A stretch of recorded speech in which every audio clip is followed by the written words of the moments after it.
alienação. Quando o homem pecou no Éden, ele foi alienado da comunhão com Deus. Ou seja, comunhão é o oposto de alienação. Então, em que sentido o Filho do Homem veio buscar e salvar o perdido? Em que sentido esse homem está perdido? Ele está alienado da koinonia, da divindade, da comunhão de Deus.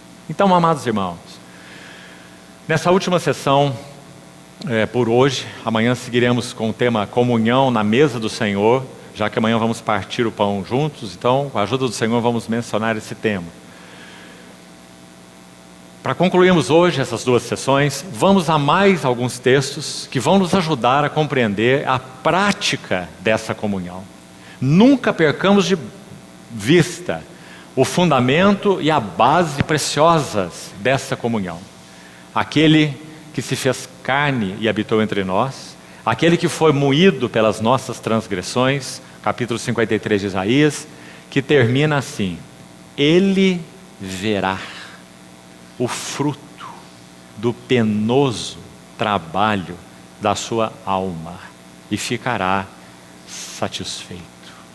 Queridos irmãos, que verso esse? Quando o confrontamos com João 17, como aquela oração sacerdotal se faz clara: Pai, minha vontade é que onde eu estou. E já vimos que essa é a comunhão do Pai e do seu Filho Jesus Cristo. Estejam comigo os que me deste.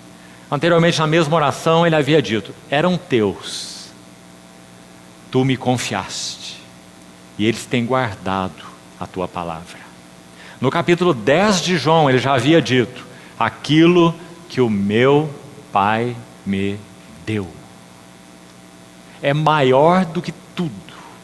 Irmão, que tipo de ajuda para a sua autoestima você precisa?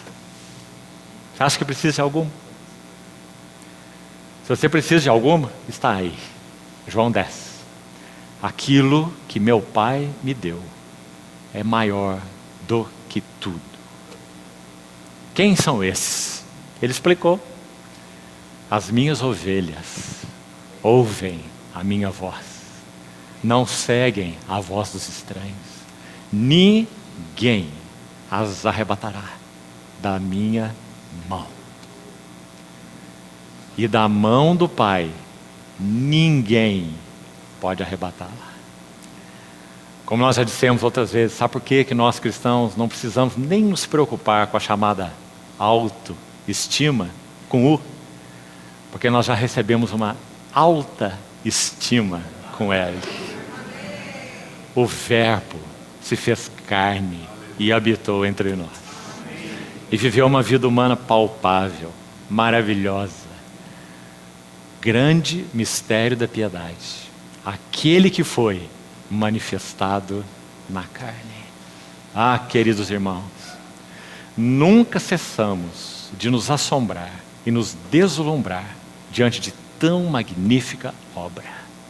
Quando Paulo escreve a Timóteo, nesse texto que citei, 1 Timóteo 3,16, Paulo diz que ele foi contemplado por anjos. Você se lembra? Nunca essa expressão deixa de causar assombro nos nossos corações. Sabe por quê?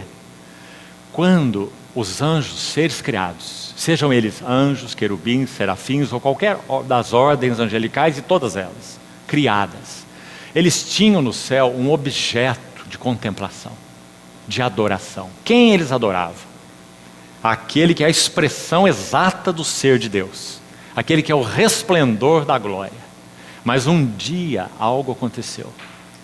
Vindo, porém, a plenitude dos tempos, esse que é o objeto, o foco da adoração dos anjos, ele deixa a posição de glória. E agora os anjos não têm alternativa. Eles não podem mais olhar para cima. Eles têm que olhar para baixo. Porque o Verbo se fez carne e habitou entre nós. É por isso que Pedro vai dizer em 1 Pedro capítulo 1, de 10 a 12. Este mistério contido na encarnação do Redentor, que foi profetizado pelos profetas, os sofrimentos referentes a Cristo e as glórias que lhes seguiriam. 1 Pedro 1,10. Foi-lhes dito que não para si mesmos eles profetizavam essas coisas, mas para vós outros, para quem foi anunciado o Evangelho. Coisas estas, 1 Pedro 1,12, que anjos anelam perscrutar. Percebe? Então por isso nós temos aquela presença tão constante dos anjos, desde a predição do nascimento de Jesus. Quando não apenas um anjo, nem um querubim, mas um arcanjo, chamado Gabriel.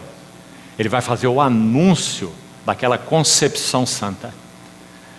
O poder do Altíssimo te envolverá com a sua sombra, e o ente santo que há de nascer será chamado o Filho de Deus. O anjo, arcanjo, Gabriel anuncia a Maria. A partir daí, continuam os anjos deslumbrados.